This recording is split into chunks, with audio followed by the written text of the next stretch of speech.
자, 여러분 안녕하십니까? 부동산 공법을 담당하는 박후서입니다.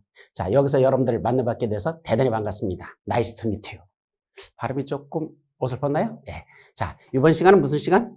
이 기초 입문 강의 첫 번째 시간입니다. 자, 여기서 지금 뭘 설명드릴 거냐면 두 가지만 말씀드리죠. 첫 번째는 부동산 공법이 무엇인지 그 개념, 두 번째, 그럼 부동산 공법을 어떻게 하면 최선일 건지 그거 공부 방법 두 가지를 오리엔테이션 시간으로 먼저 갖고 그 다음에 여기 나오는 부동산 공법을 공부하려면 꼭 알아야 되는 가장 기본적인 내용들이 있습니다. 이걸 모르면 공법 자체를 접근할 수 없다. 이렇게 말씀드릴 만큼 중요한 기본적인 내용, 그 기초론을 그 다음에 설명드리도록 하죠. 그래서 이 시간은 이 두 가지를 설명드립니다. 그럼 첫 번째 뭐부터 보자? OT, 오리엔테이션입니다. 우리가 OT라고 하죠. 오리엔테이션. 그럼 첫 번째는 부동산 공법이 무엇인지 부동산 공법에 대한 일단 개념부터 정확하게 정리하고 넘어가죠. 저쪽 뒤에서 기초론에서 첫 페이지에서 또 나올 건데 그거와 관계없이 조금 더 보도록 합니다. 먼저 부동산 공법이 무엇인지 그 개념에 대해서는 자, 우리가 살아가다 보면 부동산을 접하지 않을 수가 없습니다. 그런데 부동산을 갖다가 내가 어떻게 개발하고 이용할 것인지 그거 내 마음대로 해도 된다? 안 된다는 얘기입니다. 법에서 이러한 부동산을 이용할 때는 이렇게 하고 이런 걸 개발할 때는 저렇게 하라 돼 있지 네 마음대로 함부로 개발하지 못하게 합니다. 이와 같이 여러분들이 가지고 있는 토지나 건축물 같은 부동산에 대해서 자기 건데도 불구하고 함부로 이용하거나 개발하지 못하도록 법에서 규제하고 있는데 그러한 법을 다 통틀어서 뭐라 부른다? 부동산 공법이라 이렇게 말하죠. 따라서 부동산 공법을 한마디로 말하시오. 규제법이다. 규제법. 하지 말라. 요 땅에서는 요런 거만 하라. 건물 질 때는 이렇게 져라. 이런 게 규제법이죠. 근데 그것만 있을까? 하나가 더 있습니다. 그럼 그렇게 규제하기 위해서는 뭘 만들까? 두 가지가 있습니다. 첫째는 계획을 수립합니다.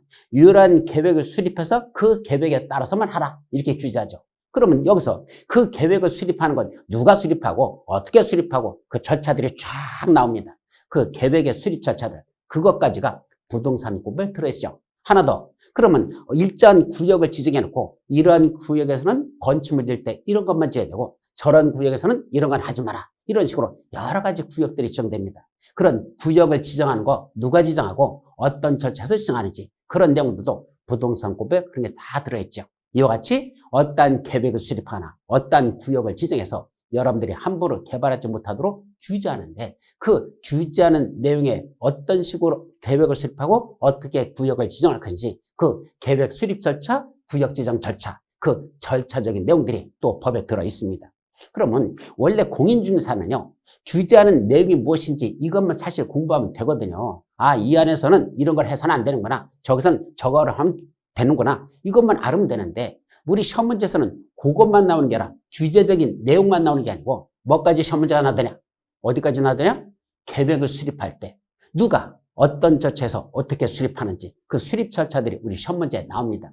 엄격히 말하면 그런 계획을 수립하는 절차는 누구만 알면 되죠? 계획을 수립하는 그분들만 알으시면 되지. 왜 공인중개사가 무슨 계획을 수립하는데 너 며칠 내에 뭐 해야 되고 뭐 해야 되고 뭐 해야 되고 그럼 왜 공인중개사가 합니까? 그건 계획을 수립하는 사람은 행정청에서 수립하는 건데 시험 문제는 거기까지 나기 때문에 공부하기가 상당히 범위가 넓어집니다. 더더군다나 어떤 구역이 지정되면 그 안에서는 이런 것들은 지을 수 있고 이런 건 안 되고 이런 행위제한, 즉 규제가 있는데 그 구역을 지정하는 걸 누가 어떤 절차에서 어떻게 지정하는지 이것까지도 우리 시험범위에 들어있다 보니까 공부하기가 상당히 어렵다는 얘기입니다.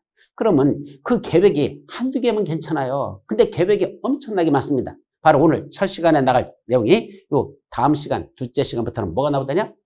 국토의 계획 및 이용에 관한 법률이란 그 내용에 나갈 겁니다. 그 속에 들어가 보면 계획이 몇 개나 있는지 아십니까? 엄청나게 많습니다. 한번 대략 생각나는 데 말씀드려 볼까요? 예를 들면 국가계획, 광역도시계획, 도시군 기본계획, 도시군 관리계획, 또 지구단위계획, 성장관리계획, 그다음에 입지규제 최소구역계획, 또 기반시설 부담계획, 더더가 나서 여러분들에게 마지막 나오는 실시계획.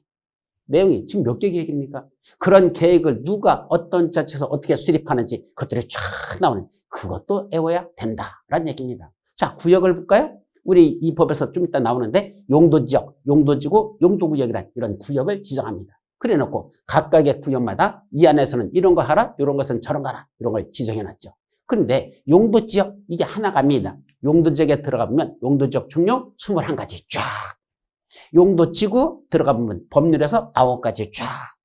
용도 구역 5가지 있습니다. 그럼 용도 구역 5가지가 뭐더냐? 개발제한구역, 도시자연공원구역, 시가와 조정구역, 수산자원보호구역, 입지규제 제소구역. 거기서 알아듣는 건 못 뺏겼습니까? 그래도 조금 이렇게 여러분들이 들을 수 있는 건 개발제한구역. 우리말로 뭐라 부르죠? 우리말로 그린벨트. 영어로 뭐라 부른다? 개발제한구역. 왜 영어하고 한글하고 바뀌었죠?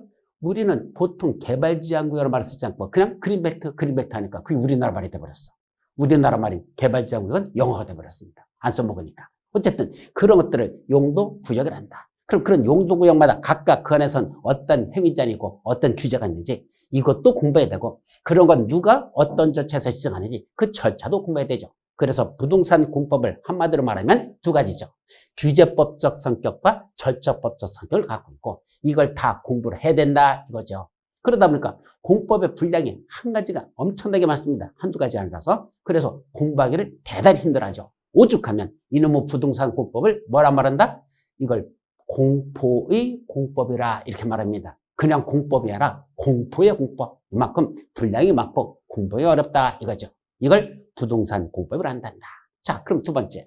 그럼 부동산 공법을 어떻게 공부하면 최선일까? 그 공부하는 방법에 대한 걸 오리엔테이션 2번째로 설명드립니다. 자, 공부하는 거 딴 거 없어요. 그냥 찐득감치 앉아서 열심히 공부하는 게 최선이죠.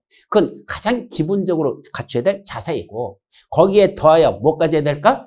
효율적으로 공부를 하셔야 되겠죠. 그럼 어떻게 공부하는 게 최선일까? 자, 우리 강의가 기초 입문 강의로서 일단 4주 강의가 이루어집니다. 이거는 어떤 내용이 되냐? 부동산 공부에 이런 내용들이 들어있고 우리 시험범에서는 이렇게 돼 있다라는 기본적인 내용들 위주로 정리합니다. 그러면서 여러분들이 꼭 외워야 될 것들, 반드시 외워야 될 것. 시험 볼 때까지는 이래저래 꼭 외워야 되는 거예요. 그것도 초기에 외워야 돼. 안 외워두면 진도 나가는데 지장이 있다. 그런 것들이 있습니다. 그것들 몇 가지 짚어주면서 이건 꼭 지금 외우세요 하는 건 지금 외워놨으면 좋겠습니다. 그게 기초 입문 강의의 바로 목적입니다. 즉 기초 입문 강의라고 그냥 뭐 한 번 정도 듣고 말지, 뭐 이거 무슨 지나가는 소설책 보듯이 하지, 영화 보듯이 다시, 절대 그렇지 않습니다. 일단 시작한 지금부터가 여러분들은 전쟁터에 임한 겁니다. 피 튀기는 싸움에서 뭐 해야 되죠? 살아남으셔야 됩니다. 그러려면 지금 기초인문이라고 너무 어설프게 하려고 하지 마시고 시키는 게죠. 이것만은 꼭 외우십시오 하는 것 꼭 외워두셔야 됩니다. 왜냐면 당장 다음 우리 원래 본강의 들어갈 때 그때부터 그것도 다시 나오기 마련입니다. 어차피 이래대 외우고 저래대 외울 거라면 초기에 외울 건 외워둬야 진도 나가는데 지장이 없습니다. 그걸 안 외워두면 어떻게 될까? 다음 진도 나가는데 지장을 받습니다. 그럼 무슨 말이 되냐? 저는 부동산 공법을 수학이라고 말합니다. 수학. 이 수학은 어떻게죠? 기초를 모르면 그 다음 걸 모르고, 그걸 모르면 그 다음 걸 모르고, 그 다음 걸 모르면 또 그 다음 걸 모릅니다. 수학은 차근차근 기초부터 닦고 나가야지 이 수학이라는 걸 이해를 하지, 중간에 건너뛰어서는 수학은 공부할 수가 없습니다. 역사 과목은 그렇지 않습니다. 우리가 고주선 모른다고 해서 우리 고려시대 공부 못합니까? 아니에요. 고주선 몰라도 고려시대 왕건부터 시작해가지고 그죠? 쭉 공부하면 됩니다. 중간 해도 공부해도 되는 과목이 있는가 하면 공법은 절대 그렇지 않다. 기초를 놓쳐버리면 그 다음 걸 모르고, 그 다음 걸 모르면 그 다음 걸 또 모른다는 얘기입니다. 그래서 지금 여기 나오는 기초론이라는 건 기본적으로 다 들으면서도 여러분들이 꼭 정리할 것들이 있고, 그건 암기하라는 건 그때그때 암기하셔야 됩니다. 그래서 공법은 첫째, 기초 입문 강의가 먼저 끝나고 나면 그다음에 뭔가 본 강의가 이루어지는데, 그 본 강의는 총 48시간 내지 50시간으로 이루어집니다. 보통 학원에서는 한 강좌가 들어가는 게 2달 정도 들어가죠. 그럼 2달이니까 약 32시간. 하루에 한 일주일에 4시간씩 한다 치고, 그러면 보통 4시간씩 하니까 8주, 2달 과정이니까 48, 32, 32시간. 아니면 9주 과정까지 해서 36시간. 이것이 보통 학원에서 이루어지는 강의 시간이죠. 근데 여기는 총 몇 시간? 48시간 내지 50시간. 여기까지 강의가 이루어질 겁니다. 그럼 이건 무슨 강의냐? 기초 강의, 입문 강의, 심화 강의 3가지를 한꺼번에 쫙 같이 정리합니다. 그러면 시간이 48시간 내지 50시간 들어가는 게 그렇게 3가지를 다 하죠. 기초에 관한 내용도 하면서 동시에 기본적인 내용도 하면서 동시에 심화 과정까지 같이 할 거란 얘기입니다. 그럼 강의를 어떤 식으로 할 거냐? 먼저 쭉 한 번에 다 끝나는 거지만은 기초 강의하는 건 설명을 드립니다. 자, 이건 기초니까 반드시 지금 공부하셔야 됩니다. 요번에 안 해오시면 다음에 공부하는데 지장을 받습니다. 라는 것들은 그때그때 지적해 주는 건 그날 수업 듣고 나서 그럼 반드시 내 거로 정리해서 여러분들이 기초는 습득을 하셔야 됩니다. 그 다음에 기본 강의가 나가는 건 별도로 기본 강의라고 설명하지 않습니다. 왜? 당연히 봐야 되는 것들이니까 기본 강의. 그 다음에 중간에 가다 보면 조금 더 깊이 들어가는 게 있죠. 원래는 심화 과정에서 해야 될 건데 지금 한 번 과정으로 끝나는 거니까 심화 과정에 대해서는 별도로 여러분들에게 말씀을 드립니다. 요거는 심화 과정이니까 지금은 여러분들이 첫 번째 한 바퀴 돌릴 때는 요까지는 안 보셔도 됩니다. 그냥 듣는 식으로 한번 모르면 모르는 대로 아는 대로 그냥 넘어가십시오. 두 번째 들을 때 그때도 아직 기본 이해가 안 돼 있다? 그럼 심화 강의 안 하셔도 됩니다. 그럼 언제 듣는다? 세 번째 들을 때 그때 심화 과정은 그때 가서 공부하십시오 라는 게 있죠. 따라서 총 48시간 내지 50시간이 주어진다 하더라도 처음에는 다 듣는 게 아니고 심화 과정 부분은 빼고 지금은 아직 안 받으니까 빼고 나머지들만 강의를 들으라는 얘기입니다. 그리고 기초 강의는 반드시 그때 정리를 하고 그러면 다음에 한 바퀴만 돌리고 끝나는 게 아니잖아요. 여러분들 머리가 워낙 좋으셔가지고 뭐 한 번만 다 들어도 머릿속에 다 들어왔다. 그런 복 받으신 분은 이거 한 번만 들어도 되는 거고 대부분은 그렇지 않잖아요. 그럼 몇 번 들어야 될까? 제가 볼 때는 최소한 3번입니다. 최소한입니다. 그럼 몇 번 정도 들어야 귀가 뚫릴까? 5번입니다. 3번 갖고는 안 되고 제가 볼 때는 5번 정도 돌리셔야 돼요. 근데 그걸 48시간씩 다 돌리기가 어려우니까 처음에는 기초 강의하고 기본 강의 위주로 해. 그 다음에 어느 정도 2번 정도 들리면 기초는 이제 건너뛰어도 됩니다. 그 정도는 외우라고 했으니까 외워졌을 것이고 그럼 그 부분은 강의를 스킵해요. 빼버리면 되죠. 그래서 빨리 돌리게 해가지고 그거 넘어가고 그 다음에 하라는 거 하고 그 다음에 기초 강의 나오면 아는 부분은 또 건너뛰고 이런 식으로 하면 시간을 절약하면서 갈 수가 있죠. 그러다가 드디어 기초도 이제 다 끝났고 기본도 어느 정도 이제 반복적으로 수업이 됐다. 이제 뭐 들어가자? 심화 과정. 이제는 심화 과정 들어가도 되겠다. 그때 가서 심화 과정을 들어가면 된다. 그걸 한 강의 속에서 여러분들에게 나눠드릴 테니까 그때 그걸 쫓아오시면 된다. 그렇게 공부하자는 얘기죠. 그게 공부법의 최선입니다. 그럼 하나만 더 마지막 말씀드리면 그때 공부를 어떻게 하면 될 것이냐? 합격하기 위한 비법으로선 수업은 당연히 들어야 되죠. 왜? 부동산 공법 자체가 워낙 어려운 과목이기 때문에 말귀를 못 알아듣습니다. 무슨 말인지를 몰라요, 사실은. 그러니까 설명을 통해서 듣습니다. 여기에 그림 공법이라고 해서 이렇게 전부 다 제가 강의한 건 우리 기본서 말고 별도로 이런 그림으로 다 자료를 만들어 놓은 게 있습니다. 그러니까 이런 식으로 다 돼 있기 때문에 공부하는데 많은 도움이 될 겁니다. 자, 이런 식으로 돼 있어가지고 전부 다 나눴죠. 근데 이건 문장으로 돼 있는 게 아니라 단어식으로 여러분들 이해를 도우려고 이렇게 만드는 거고 강의는 이거 위주로 이루어집니다. 그러나 여러분들이 실제로 보는 걸 뭐 봐야 됩니까? 기본서 내용을 봐야 되겠죠? 그럼 문장으로 되어 있으니까. 그래서 이렇게 설명을 듣고 나서 그럼 법에서는 완전한 문장은 어떻게 되는지 그걸 반복적으로 여러분들이 공부를 하셔야 됩니다. 근데 문제는 이게 한번 들었다고 그게 내 머릿속에 남을까요? 안 남습니다. 왜요? 열심히 들어보십시오. 수업 열심히 집중해서 들었어. 교수님께서 지금 먹어야 되는 이 양식을 일용할 양식을 열심히 던져줍니다. 수업에서 다다다다다 날라옵니다. 그럼 양식을 막 받아 먹어야 되는데 이게 잘 먹히지가 않습니다. 내 딴에는 먹은 건 줄 알았어. 열심히 받아 먹었어. 그런데 뒤돌아보면 어떻게 돼 있죠? 머릿속에 남아있는 거 먹은 건 교수님께서 농담하신 것들 웃겼던 거 그것만 기억남지 본 내용은 머릿속에 하나도 없습니다. 그 본 내용 어디 있을까? 뒤돌아보십시오. 여기에 뭐 있다? 뒤에 수북하게 쌓여 있습니다. 다다다다다 날라온 게 여기 수북하게 쌓여 있다는 얘기죠. 그럼 다시 뭐 해야 됩니까? 수업 끝나고 나셔서 뒤돌아가지. 여기 뒤통수 뒤에 떨어져 있는 이 만나들을 다 주워가지고 다시 드셔야 됩니다. 그걸 먹어야 내게 되는 거지. 날라온 거 다 받아먹지 못하고 뒤통수 뒤로 떨어진 것들만 그것만 그냥 쌓여 있으면 그건 여러분께 될 수가 없습니다. 그래서 그날 수업한 건 반드시 다시 한번 뭐 하실 것? 복습들을 하셔야 됩니다. 그래서 이걸 내가 주워서 먹어야 내게 되지 그냥 수업만 듣는 거는 10번 듣는다고 해서 그게 내게 되지 않는다는 거. 그래서 수업 들으면 그 다음에 뭐 한다? 나머지 내가 다시 복습하면서 책 읽어가면서 또 자료 읽어가면서 내 거로 소화시키는 이 작업이 돼야 비로소 내 몸에 피와 살이 되는 것이지 그냥 듣는 거 갖고는 내게 되지 않는다. 그래서 한번 공부하시고 그럼 다음에 또 수업 또 한번 어차피 48시간 동안에 모든 내용이 다 들어있으니까 그걸 또 한 번 들을 때는 만약에 이건 아는 부분이야? 외웠던 거야? 그럼 그건 좀 빠르게 지나가면 되잖아요. 그럼 수업 시간이 뭐 한다? 단축돼서 나중에는 한 바퀴 돌리는데 실질적으로는 한 10시간? 그 정도면 수업이 다 끝날 겁니다.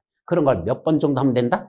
5번 정도만 여러분들이 돌린다면 공법 충분히 정복하고도 남을 거라는 걸 말씀드립니다. 자, 여기까지가 뭐 가는 거? 오리엔테이션은 여기까지만 가도록 하죠.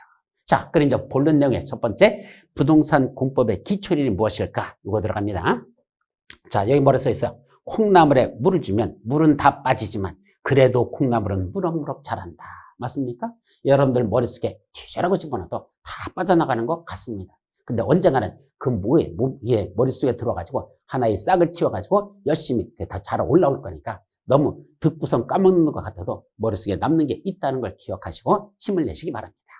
자, 본론 내용에서 이제 뭐가 나오죠? 부동산 공법의 개념. 좀 전에 말씀드렸습니다. 한마디로 말하면 행정청인 국가나 지방자치단체가 누구 보고 국민들이 가지고 있는 토지나 건축물 같은 부동산에 대해서 갖고 있죠? 이거 너희들 거지만 니들 맘대로 이용하거나 개발하지 말라라는 그런 제한을 가는 거. 이걸 뭐라 부른다? 부동산 공법이라자. 한마디로 규제하는 내용을 다루고 있더라. 규제법적 성격을 갖는 게 부동산 공법이죠. 그래서 토지에 위법한 건축물을 건축하지 마. 위반하면 뭔다? 처벌한다. 반드시 부동산 공법은 처벌 규정을 저 뒤쪽 마지막 부분에 두고 있습니다. 이런 걸 하지 말라고 했는데 너 위반했어? 너는 징역 몇 년 이하의 징역, 너는 얼마 이하의 벌금에 처한다. 라는 처벌 규정을 반드시 두고 있더라. 그래서 징역형, 벌금형, 과태료는 처벌 규정을 두겠습니다. 이걸 뭐라 부른다? 부동산 공법. 사실은 여러분들이 공부해야 되는 게 이 규제법을 알아야 되는 거죠. 왜? 땅을 갖다 개발하려고 하는데 여기다 뭐는 할 수 있고 뭐는 못하는지 모르면 개발 자체를 할 수가 없는 거죠. 따라서 토지를 이해하기 위해서는 반드시 부동산 공법을 잘 이해를 하셔야 된다는 얘기죠. 근데 그것만 시험 문제 내면 내가 괜찮은데 공부할 만해요, 사실은. 왜? 다 내가 필요한 거니까. 뭐까지 공부를 한다? 아까 말씀드린 무슨 놈의 계획을 수립하는 그 수많은 계획을 누가 수립하고 어떤 절차에서 수립하는지 며칠 내에 뭐 해야 되고 며칠 내에 뭐 해야 되고 이런 날짜에다가 머리가 휘어버린다는 얘기입니다. 돌아버리는 게 바로 그거죠.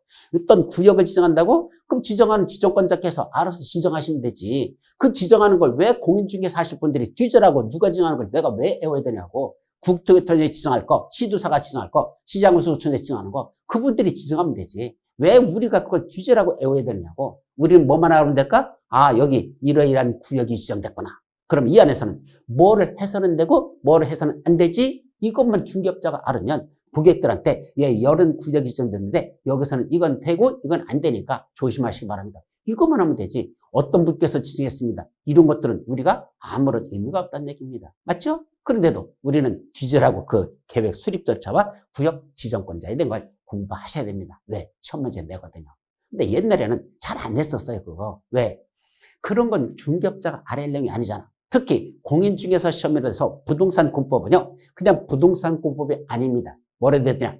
부동산 공법 중 중개에 관한 규정. 이렇게 되어 있습니다. 그러니까 공인중개사가 부동산 공법을 다 공부하는 게 아니라 그 중에서 중개와 관련돼서 알아야 될 것만 시험 문제 낸다. 이렇게 시험 범위를 한정시켜 놨거든. 그럼 거기서만 시험 문제 내야지. 어디까지 냅니까? 아니야. 중개하고도 아무 관련 없게 막 시험 문제 지금은 내고 있습니다. 왜 그럴까요?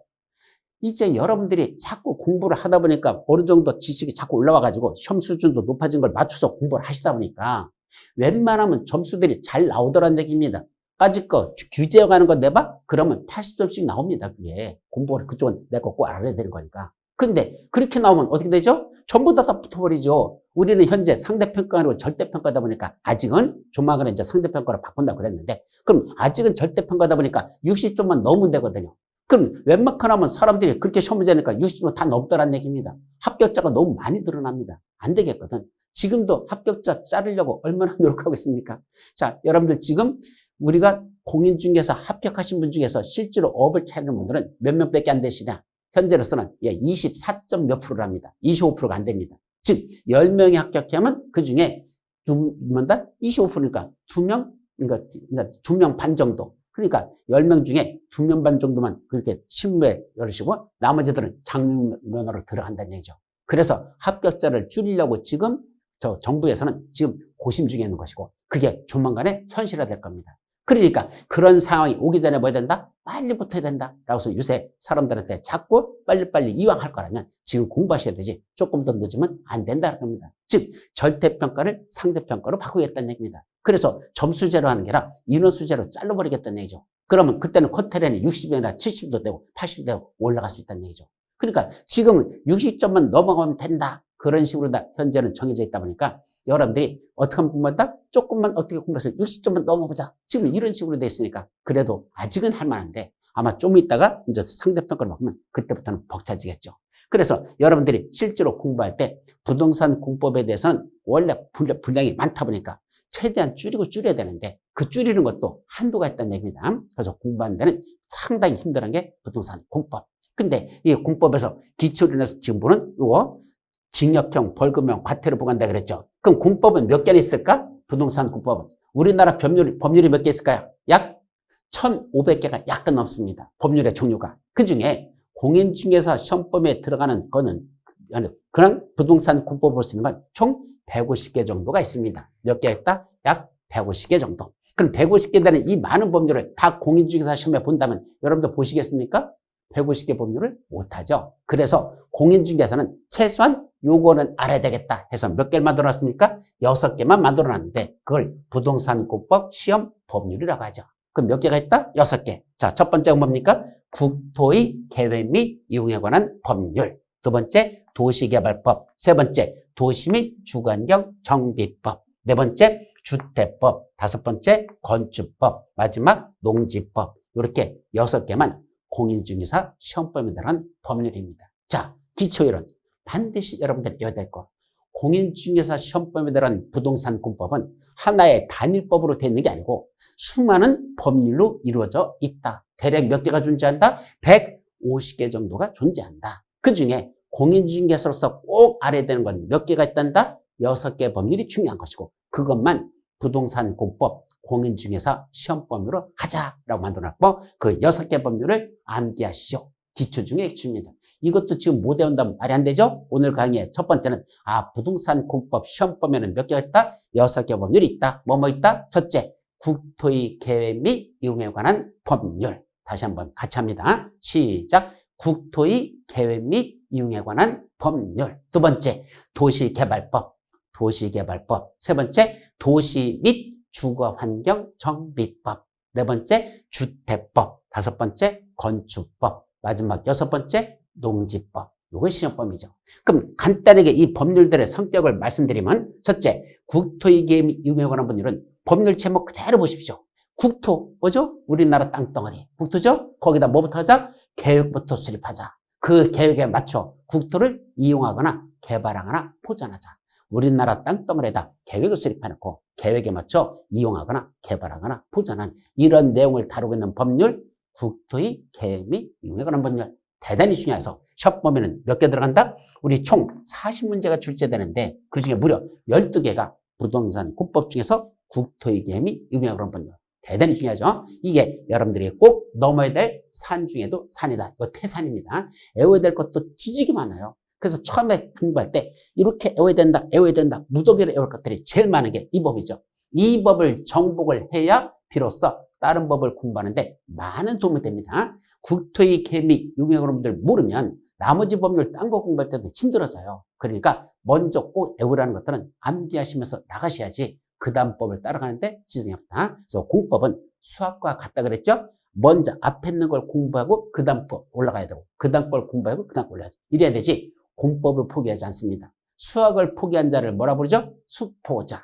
공법을 포기한 자를 뭐란다? 공포자라고 합니다. 여러분들이 공포자가 안 되려면 꼭 기초과정부터 외우라는 거, 암기하라는 거 그때 꼭 따라오려고 노력하시면 자기도 모르게 어느 날 내가 여기까지 올라왔네? 그걸 느끼는 날이 오실 겁니다. 아셨죠? 자, 그럼 두 번째 무슨 법? 도시개발법. 말 그대로 뭐 하는 거? 신도시를 건설하는 거 관련된 법. 어디다 신도시를 만들자? 그럼 누가 어떤 절차에서 어떻게 신도시를 만들어가는지 그 신도시를 만드는 절차를 다루고 있는 법. 무슨 법? 도시개발법. 그럼 도시 및 주거환경 정비법. 이건 뭘까요? 자, 도시가 일단 만들어졌습니다. 근데 그 도시 중간중간에 보면 있죠? 노후불량한 건축물들이 밀집된 지역들이 있습니다. 오래된 건물들 많은 데 있죠. 그럼 그런 데는 도시 기능을 제대로 수행하지 못합니다. 그런 지역만 골라서 기존에 있던 건축물을 철거하고 새로 짓자. 그걸 그걸 뭐라고 한다? 도시 및 주거 환경에 문제가 있어서 그런 지역을 정비하는 법, 도시 및 주거환경 정비법. 여러분들이 잘 아시는 무슨 사업? 재개발 사업, 재건축 사업. 이런 것들이 무슨 법에 의해서 이루어집니까? 도시 및 주거환경 정비법에서 재개발 사업 시행하는 절차, 재건축 사업 시행하는 절차, 이런 내용들이 그 법에 들어있어서 혹시 재개발, 재건축에 관심이 있으면 무슨 법을 공부하셔야 된다? 도시 및 주거환경 정비법을 보셔야 됩니다. 그때 도시개발법과 도시 및 주거환경 정비법 각각 6문제가 출제됩니다. 자, 그 다음에 주택법이란 거 건축법이 나오는데 우리 시험에서는요 40문제를 출제하는 걸 먼저 국토의 계획 및 이용에 관한 법률에서 12문제 먼저 내고 그 다음에 도시개발법 6문제 내고 그 다음에 도시 및 주거환경 정비법 6문제 내고 그 다음에 주택법 7문제, 건축법 7문제, 농지법 2문제 순서는 그렇게 출제합니다. 그런데 우리가 공부할 때는 이 순서를 바꿉니다. 건축법을 먼저 공부하고 그 다음에 주택법을 공부하고 마지막 농지법 이렇게 평상시에 공부할 때는 순서를 시험 문제와 다르게 순서를 바꿔서 공부합니다. 왜 그럴까? 건축법은 일반적인 건축물 건축해야 하는 거죠. 여러분들이 건축물 지을 때 마음대로 지으면 된다 안 된다? 안 된대요. 여기다 건물 지을 때는 이렇게 져야 되고 이럴 때는 안전하게 위해서는 이런 걸 갖춰야 되고 등등. 건축에 관한 걸 규제하는 법, 무슨 법? 건축법. 그런데 그 건축물 중에서도 특히 여러분들이 먹고 자는 의식주 기능을 하는지요. 뭐죠? 주택. 이 주택을 조금 지을 때는 그냥 건축법상 건축하고 바꿔주면 돼요. 내가 우리 집 단독주택 하나 지으려고 그래. 뭐 받아요? 건축하고 바꿔주면 돼요. 근데 한 채를 짓는 게 아니라 많이 짓는데요. 원칙적으로 30호 또는 30세대 이상 단독주택이나 공동주택을 그렇게 많이 짓는다면 그때는 뭐 한다? 건축허가 아닙니다. 다른 걸 받으랍니다. 뭐 받으래? 주택법에 가보시면 주택법상 사업계획 승인이라는 게 있습니다. 사업계획 승인, 그걸 받으랍니다. 그걸 받아야 비로소 주택을 여기다가 많이 짓고 여기다 많이 짓고 이렇게 많이 쓸 수 있지. 조금 질 때는 건축하고 짓지만 주택을 많이 질 때는 무슨 법이 적용된다? 주택법에 의한 규제가 더 심하게 더 많이 받는다 이 말이죠. 그럼 주택에 건설에 관한 것만 주택법에 있을까? 아닙니다. 뭐들 들어있다? 공급. 공급이 뭐죠? 우리 부동산 공법에서 기초이론 여기셔야 돼요. 공급이란 주택을 공급한다, 건축물을 공급한다 할 때 이 공급이란 두 가지 의미를 갖는다. 첫째, 돈 받고 파는 거. 주긴 주는데 공급 주는 거죠? 주긴 주는데 돈 받고 판다? 뭐라 한다? 그걸 분양이라고 합니다. 반면에 돈 받고 빌려준다? 뭐라 하죠? 임대라고 합니다. 그 분양과 임대가 주는 건 주는 건데 돈 받고 주는 건 분양이고 그냥 잠시 빌려주고 돈 받고 빌려주는 건 임대라고 하는 이 분양과 임대를 합쳐서 뭐라 부른다? 공법에서는 공급이란 용어로 쓰는데 이때 주택을 공급하는 거 함부로 하지 말래요. 왜? 우리나라 이 주택은요 그냥 주거 기능만 있는 게 아니거든요. 무슨 기능도 있어? 주택이 재테크 기능을 갖습니다. 그죠? 내가 이 집을 살 때 이게 남양이고 얼마나 좋은지 내가 들어가서 산다면 얼마나 편안할까? 이걸 먼저 따지는 게 아니라 뭐부터 따지죠? 이 집 사면 돈 될까? 이거부터 따집니다. 우리나라는 참 너무 잘못된 거 이거는 그죠? 집이라는 건 원래 잠자고 먹고 자기 위한 우리 주거 기능을 하는 이게 핵심인데 우리나라는 주거 기능은 뒷전입니다. 뭐가 앞전이야? 예, 돈 되느냐 안 되느냐 바로 재테크 기능. 그것이 우선이라는 얘기죠. 그러다 보니까 이놈의 재테크 기능이 치열해지다 보니까 뭐로 넘어갑니까? 투자가 아니라 투기화됩니다. 집을 사가지고 막 값이 뭐 정신없이 올라가고 그러면 나 돈 벌었네. 집을 갖다 먹고 자는 기능이 아니라 돈 버는 기능으로 쓰다 보니까 투기화된다는 얘기죠. 막아야 됩니까? 안 막아야 됩니까? 막아야 되죠. 그 막기 위해서 여기는 분양가 산재를 적용된다. 여기는 투기과세를 시행한다. 여기는 조정대상을 시행한다. 여기서는 일정 기간 동안 전매해서는 안 된다. 등등등 이런 규제하는 내용들이 어디 들어있다? 바로 이 주택법에 주택의 공급에 관한 내용에 그런 것들을 두고 있습니다. 즉 주택을 공급할 때 공급하는 자나 공급받는 자나 투기화되지 않도록 막기 위한 제도적 장치를 어디다 두고 있다? 이 주택법에서 주택에 공급해서 그런 걸 쭉 서술하고 있습니다. 자, 그런 것들이 바로 무슨 법? 주택법의 핵심이죠. 자, 마지막 그런 무슨 법? 농지법. 농지는 아무나 소유하지 말라. 이게 핵심이죠. 왜 그러죠? 보통 개발된다 하면 어디가 제일 먼저 까먹여집니까? 농지예요. 그죠? 우리 농지는 평탄한 지역들이 많잖아. 그러니까 사람들이 개발을 하면 거기부터 먼저 개발합니다. 그럼 농지를 다 개발하고 나서 더 이상 땅이 없어. 그다음에 어디로 올라간다? 산으로 올라가면서 산을 개발하죠. 그러니까 농지가 먼저 개발되고 임야가 나중에 개발되는 게 일반적입니다. 그러다 보니까 이놈의 농지는 돈만 있으면 사놓고 기다리면 언젠가는 개발된다? 몇십 배 폭리를 취할 수 있죠. 그래서 농지는 투기해야 되는 걸 막아야 됩니다. 거기는 농사를 짓는 사람들만 농지를 소유하는 걸 원칙으로 해야 되지. 아무나 소유해 이러면 돈 있는 사람들이 투자 목적으로 농지를 소유할 수 있기 때문에 그걸 막자라는 게 제일 첫 번째 핵심으로서 농지에 소유하는 거, 더 나가서 이용하거나 농지를 어떻게 하면 보존할까? 이런 내용들을 농지법에서 다루는데 문제는 몇 문제밖에 안 난다? 그건 두 문제밖에 안 나다 보니까 참 공부하기가 좀 그래요.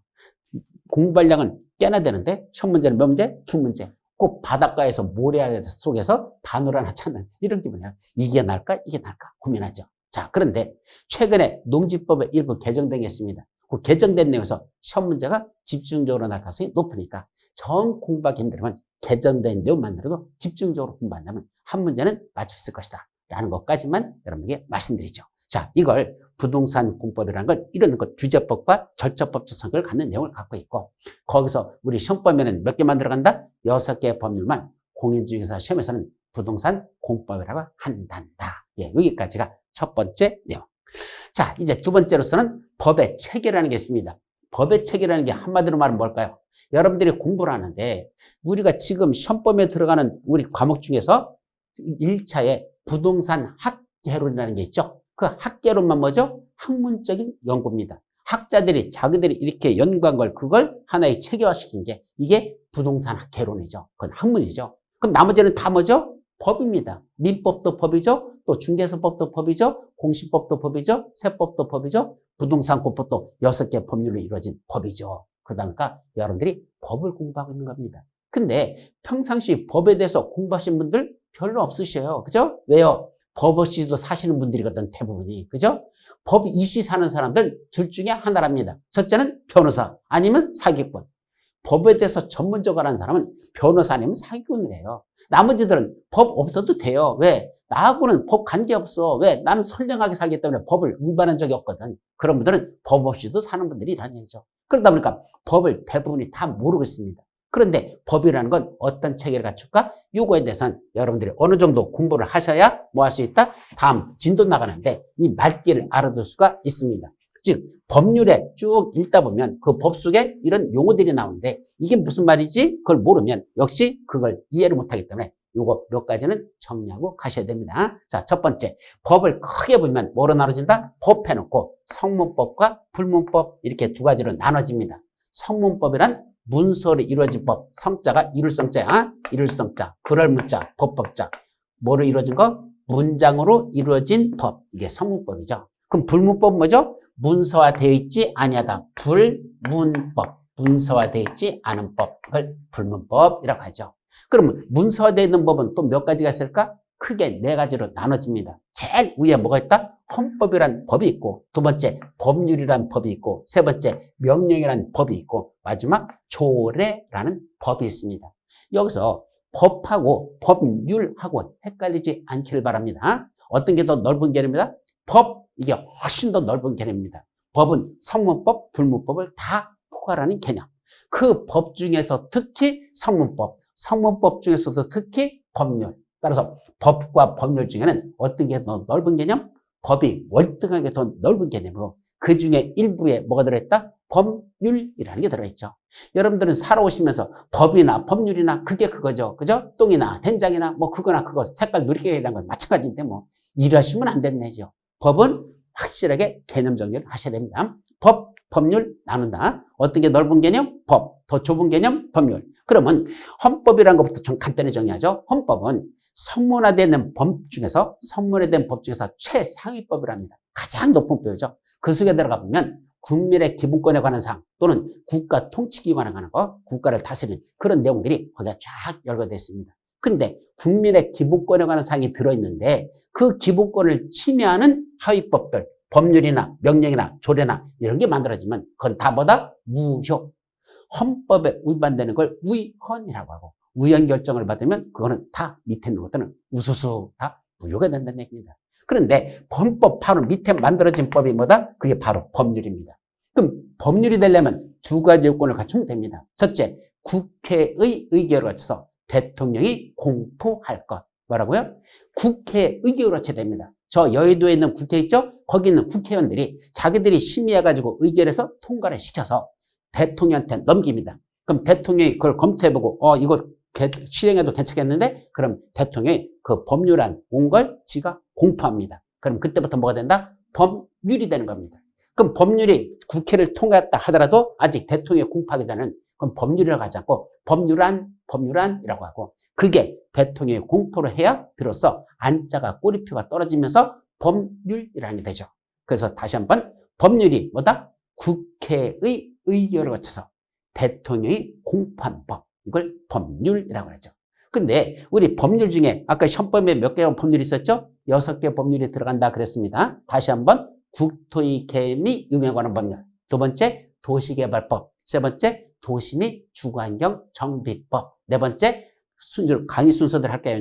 건축법. 다섯 번째 주택법. 마지막 농지법. 몇 개 있습니까? 6개 법률이 있다 그랬었죠. 왜 자꾸 반복할까? 자꾸 들어야 귀에 익숙해지고 그래야 여러분들 입에서 그 발음이 나오죠. 이거 반복하셔야 돼. 근데 그 6개 법률이 있는데 그 6개 법률은 다 국회 의결을 거쳐서 대통령이 공포한 법들입니다. 그 중에 첫 번째 법, 국토의 계획 및 이용에 관한 법률 한번 들어가 볼까요? 어떻게 됐을까? 법은 조문 형식으로 돼 있답니다. 이때 조문이라는 게 뭐냐면 제1조, 제2조, 제3조, 제4조 이렇게 만든 걸 조문 형식으로 만들었다고 표현하죠. 그때 1조, 2조, 3조, 4조 쭉 있는 걸 쭉 이제 내용이 나오는데 거기에 보면 뭐가 나오더냐? 중간중간에 제 몇 조 읽다 보니까 거기 뭐다? 이러이러한 사항은 대통령령으로 정한다. 대통령령으로 정한다. 이러이러한 사항은 총리령으로 정한다. 이러이러한 것들은 부령으로 정한다. 국토교통부령으로 정한다. 이런 말들이 그 법률 속에 중간중간에 그런 말들이 들어있습니다. 근데 우리 부동산과 관련해서는 총리가 정한다는 말은 하나도 없습니다. 둘만 있습니다.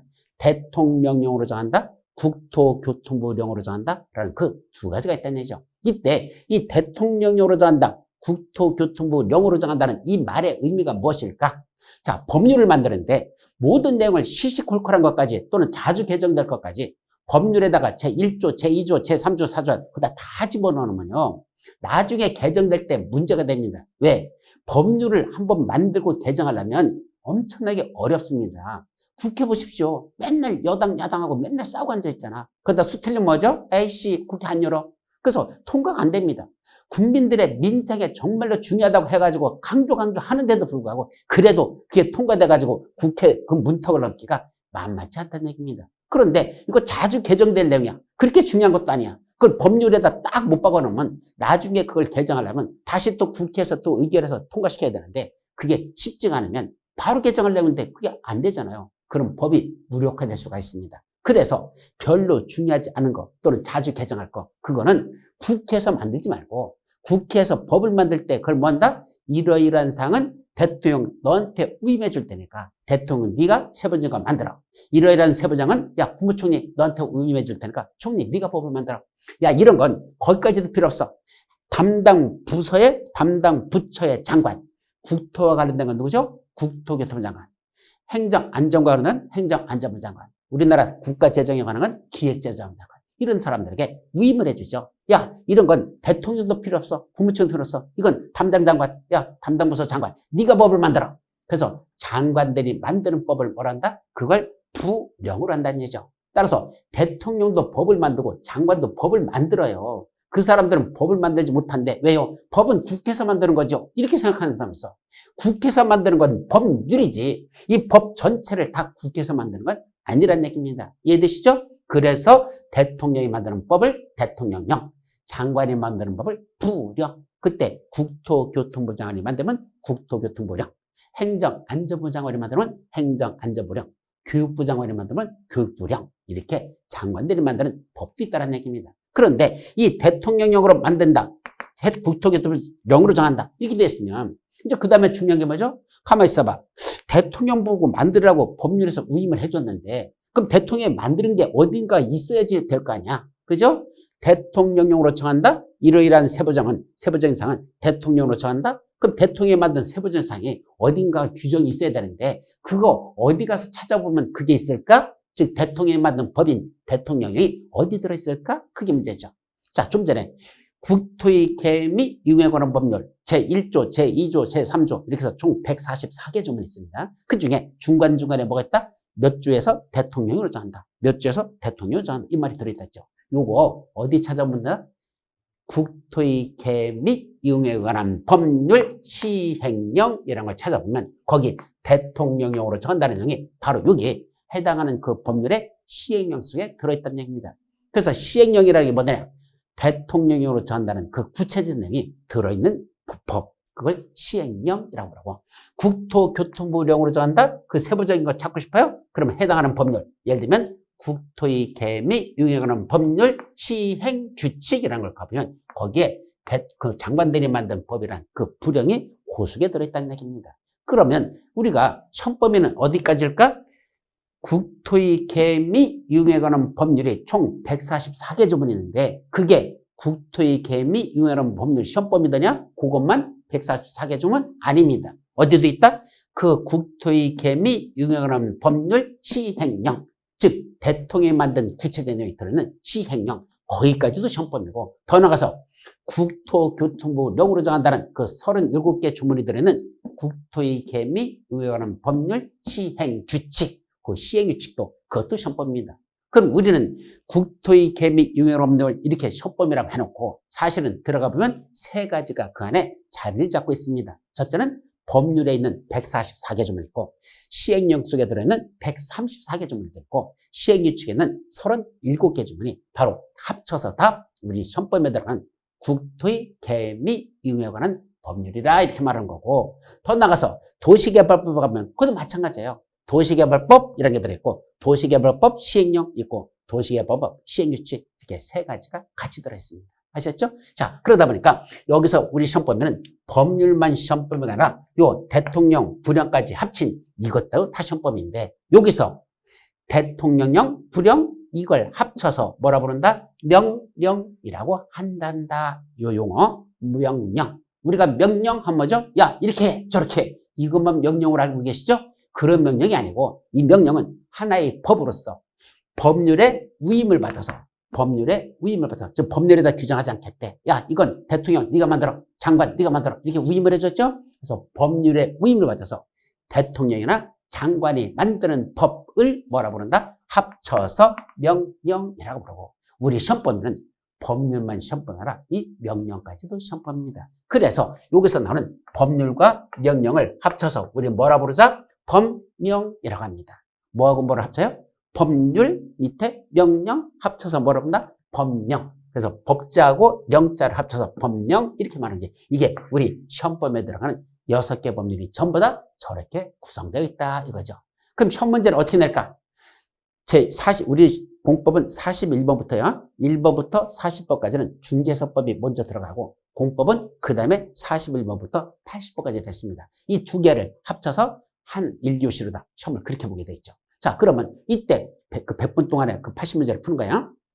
그런데 41번에 뭐로 됐냐? 다음 중 국토의 개발 및 이용에 관한 법률상 무엇에 관한 내용이다. 옳은 거 틀린 거 이렇게 문제되지 않습니다. 어떻게 표현하더냐? 국토의 개발 및 이용에 관한 법령상 무엇에 관한 내용이다. 옳은 거 틀린 거 이렇게 문제를 내죠. 그럼 법령이라고 왜 썼을까? 법률 안 쓰고 바로 법률과 명령을 합친 이게 다 시험법이니까 즉 해당하는 법률 그다음에 시행령, 시행규칙 이 중에서 5개 지문 중에서 어떤 걸 낼지 몰라. 법률에 있는 규정이 시험문에 들어갈 수도 있고 시행령에 있는 대통령이 만든 것도 들어갈 수 있고 또 장관이 만든 시행규칙이 있는데요. 그것도 5개 지문 중에 어느 한 곳에 들어갈 거니까 그 중에 옳은 걸 골라라 틀린 걸 골라라 이렇게 문제를 만든다는 얘기죠. 그래서 그냥 법률 이렇게 내지 않고 법률, 시행령, 시행규칙 그 속에서 어떤 걸 낼지 모르니까 하여튼 그 속에 들어있는 것 중에 다 낼 거니까 당신이 옳은 걸 골라라 틀린 걸 골라라 이래서 법률이 아니라 법령 이렇게 낸다는 얘기죠. 도시개발법도 마찬가지입니다. 도시개발법상 무엇에 관한 내용 이렇게 내지 않고 도시개발법령상 도시 및 주거환경 정비 법령상 또 건축법령상 주택법령상 농지법령상 해서 법령 이런 붙인 건 바로 법률과 명령을 합한 이게 다 지금 이렇게 내붙인 이게 다 우리 시험법이라는 얘기입니다. 자, 그런데 문제는 이거는 위에 있는 이것들은 전부 다 원칙적으로 전국을 대상으로 합니다. 특정 지역에만 적용되는 법률도 존재하지만 그런 특정 지역을 범위를 정하지 않으면 원래는 헌법이나 법률이나 명령은 당연히 전국을 대상으로 하죠. 우리나라 전체를 대상으로 합니다. 그런데 지역적 특성을 갖는 지역들이 있어요. 어떤 경우에 예를 들면 어디 가보면 도시만 발달한 지역이 있고 어디는 이면만 그냥 산만 있는 지역이 있고 어디는 농사만 많이 짓는 지역들. 그죠? 어디는 또 해안가, 어디는 산악 지역. 이게 어디는 남쪽 따뜻한 곳, 어디는 추운 쪽 이렇게 있잖아요. 지역마다 특성들이 있다는 얘기입니다. 근데 모든 법을 다 실질적으로 전국에 동일하게 적용된다면 어느 지역에서는 그게 안 맞을 수도 있다는 얘기죠. 전국에 동일하게 적용된다는 게. 그래서 경우에 따라서는 요러요러한 상만은 전국에 다 동일하게 적용하지 말고 요 지역에서는 네 마음대로 이렇게 범위 내서 네가 한번 정해봐. 요 지역은 요 범위 내서 네가 세부적인 건 네가 만들어. 여기서는 네가 만들어 해가지고 각 지방자치단체가 자기들 스스로 법을 만들어가지고 그 법은 어디만 적용된다? 자기 그 지방자치단체만 적용되는 법을 만드는데 그 지방자치단체가 만드는 법을 뭐라 부른다? 조례라고 한단다.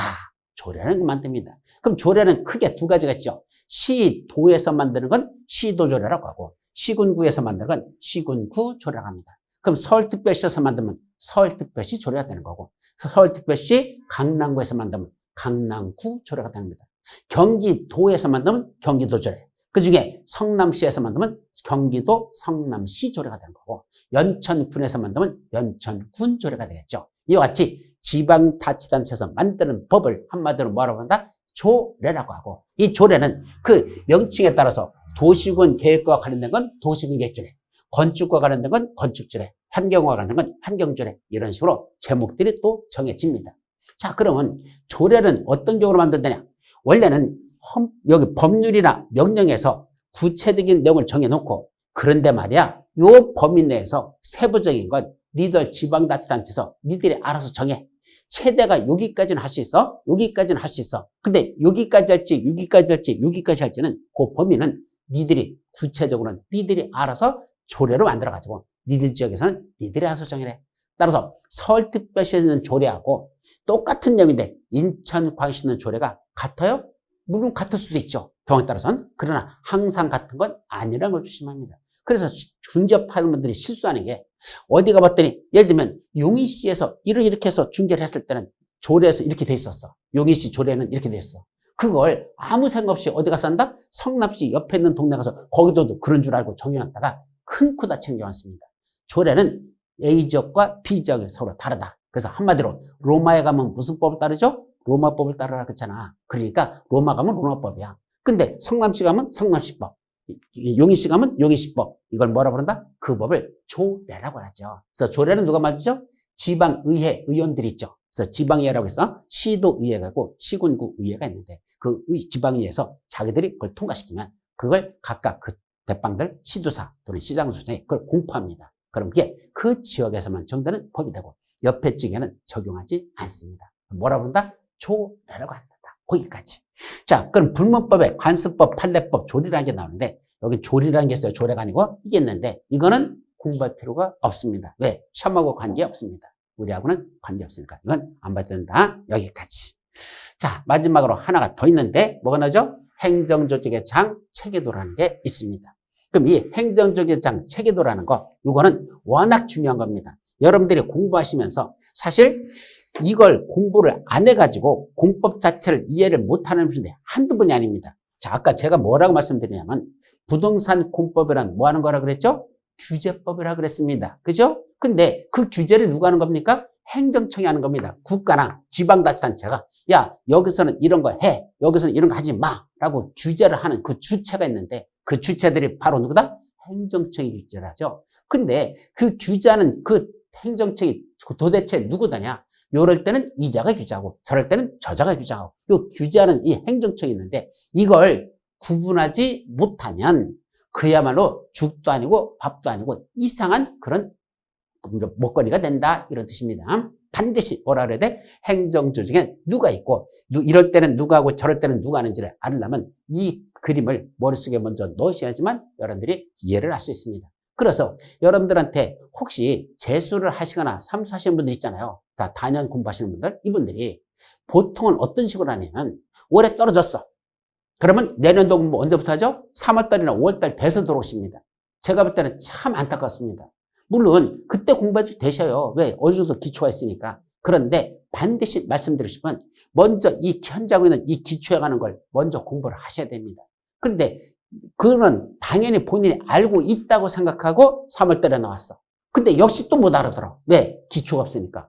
항상 기초가 다져져야 반석 위에 세울 수 있는 것이지 밑에가 현찮은데 그 위에다 뭘 쌓으려겠습니까? 다 무너져 버리고 하는 거죠. 그래서 여러분들이 항상 기초에서는 소리하지 마시고 이 행정조직의 체계도를 정확하게 아셔야 이해를 할 수 있습니다. 이 강의를 듣고 나서 그제서야 3월달 가서 뭐라는 하십니까? 작년에 또 내가 떨어졌는데 내가 하나도 이해 안 되던 게 이 체계를 먼저 잡고 나니까 그제서야 이 사람이 눈에 보이고 저 사람이 눈에 보이고 이제 눈에 뭐가 보이는데 그전까지는 아무리 읽어도 이 사람이 저 사람 같고 저 사람이 이 사람 같고 구분이 안 되던 게 이제서야 비로소 눈이 떴습니다. 라는 그 얘기들이 그때 나옵니다. 그러니까 여러분들이 실수하지 않으려면 기초적인 걸 정확히 알아야 되는데 이건 워낙 중요한 거니까 우리 다음 시간에 다시 설명드리도록 하고 여기까지만 간단히 마치고 들어가도록 하죠. 네, 여러분들 수고하셨습니다.